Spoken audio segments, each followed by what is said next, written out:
अगर हमसे पूछा जाए कि उपग्रह क्या होते हैं तो हम कहेंगे कि सौर मंडल में, ये जो सोलर सिस्टम है, सौर परिवार है, इसमें सूर्य के चारों तरफ तो कौन चक्कर लगाते हैं? ग्रह यानी कि प्लैनेट्स। और उन ग्रहों के चारों तरफ जो चक्कर लगाते हैं, चारों ओर जो चक्कर लगाते हैं, उन्हें हम कहते हैं उपग्रह यानी कि सैटेलाइट। सिंपल है। अब दोस्तों ये उपग्रह जो होते हैं ये दो प्रकार के होते हैं।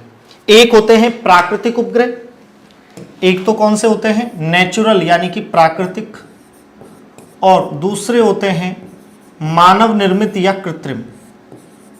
मानव निर्मित या कृत्रिम, दो प्रकार के उपग्रह होते हैं। उपग्रह होते क्या हैं? सैटेलाइट्स होते क्या हैं? जो प्लैनेट्स या ग्रहों के चारों तरफ क्या लगाते हैं? चक्कर लगाते हैं। और ये दो टाइप के हैं, पहला प्राकृतिक और दूसरा कृत्रिम। प्राकृतिक बोले तो जो प्रकृति से प्राप्त यानी कि प्रकृति में पहले से मौजूद हैं, और प्रकृति में पहले से मौजूद उपग्रह की बात करें तो इसका बेस्ट एग्जांपल अपन लिख सकते हैं जैसे कि चंदा मामा यानी कि चंद्रमा। चंद्रमा पृथ्वी का प्राकृतिक उपग्रह है। यानी पृथ्वी के चारों तरफ कौन चक्कर लगा रहा है? चंद्रमा।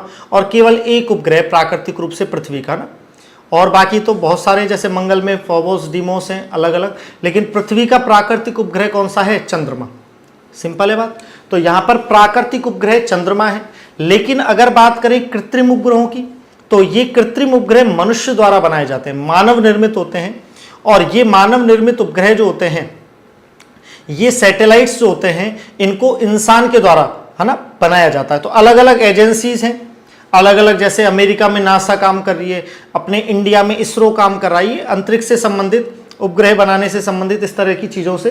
तो ये अलग अलग कंपनी यहाँ पे काम करती हैं, अलग अलग संस्थाएं यहाँ पर काम करती हैं, जैसे कि नासा हो गया, इसरो हो गया, अपने जापान में जाक्सा हो गया, ऐसे अलग अलग संस्थाएं ये काम करती हैं। ठीक है।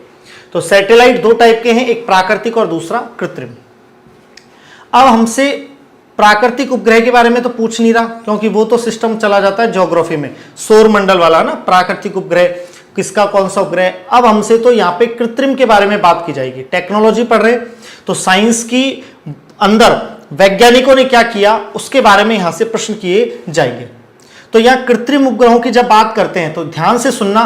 कृत्रिम उपग्रह की कहानी सबसे पहले किसने बनाया, कहां बनाया, कब बनाया, ये आपको समझना है।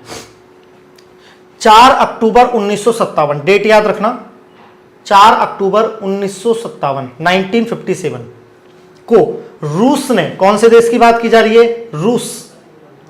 4 अक्टूबर 1957 को रूस ने स्पुतनिक 1 नामक 3 पॉइंट मिल गए आपको।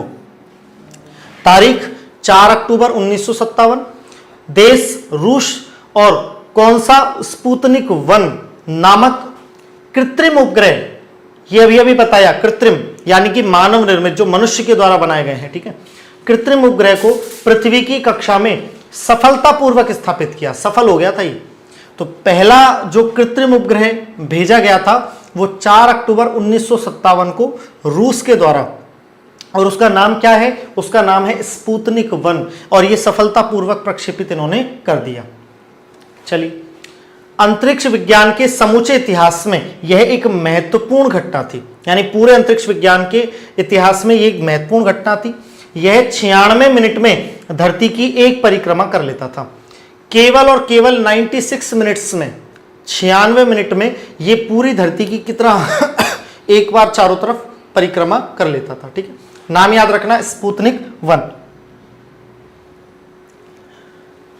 सिंपल है यहां तक। चलिए, 92 डेज तक, यानी कि 92 दिनों तक, है ना, 92 दिनों तक यह धरती की कक्षा में घूमता रहा, और इसने पृथ्वी की 1400 परिक्रमाएं पूरी की थी। तो 92 दिनों तक ये पृथ्वी के चारों तरफ घूमता रहा था, इसकी परिक्रमा करता रहा था। और इसने कितनी परिक्रमाएं पूरी की थी? 1400 परिक्रमा इसने पूरी की थी। किसकी? पृथ्वी की। तो ये बनाया किसने, भेजा किसने? रूस ने। कब भेजा था? अक्टूबर 1957 में। और कौन सा था? नाम याद रखना, स्पुतनिक 1। चलिए आगे बात करते हैं। तो ये 1957 से यहां से कृत्रिम उपग्रह की शुरुआत हुई है। कृत्रिम उपग्रह पहला, अगर पूछे, भारत का नहीं पूछ रहा है, पूरे विश्व में सबसे पहले, तो विश्व में सबसे पहले रूस का नाम लेना है, और रूस में भी आपको कहना है कि स्पुतनिक 1। आगे चलिए। अब अक्टूबर के बाद वो तो था 4 अक्टूबर। अब एक महीने बाद जस्ट 3 नवंबर 1957 फिर से आ गया रूस। 3 नवंबर 1957 फिर से कौन सा देश आ गया? रसिया, रूस।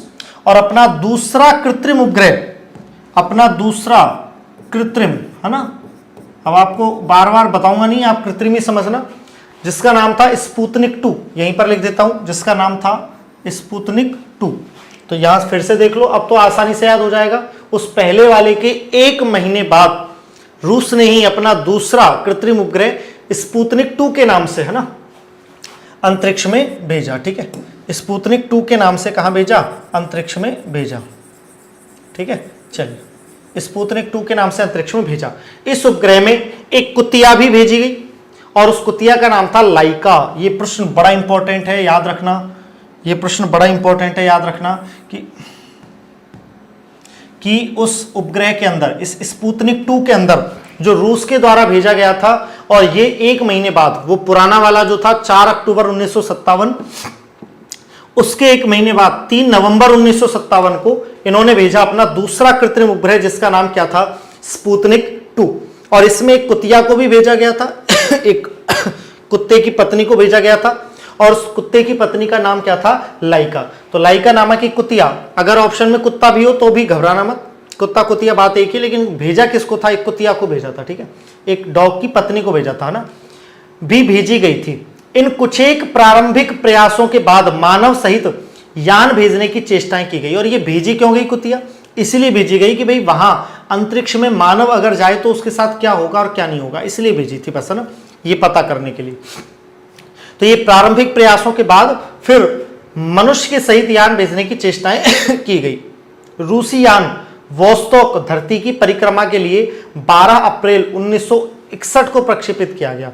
फिर देखो, एक से आ गया, एक यान भेजा गया जिसका नाम क्या था? वोस्तोक, और ये भी रूस से भेजा गया था। यानी सबसे पहले प्रयास किसने किया? रूस ने, रूस से भेजा गया था। और ये 12 अप्रैल 1961 को, यानी ये 4 साल बाद की घटना हो गई। अब 4 साल बाद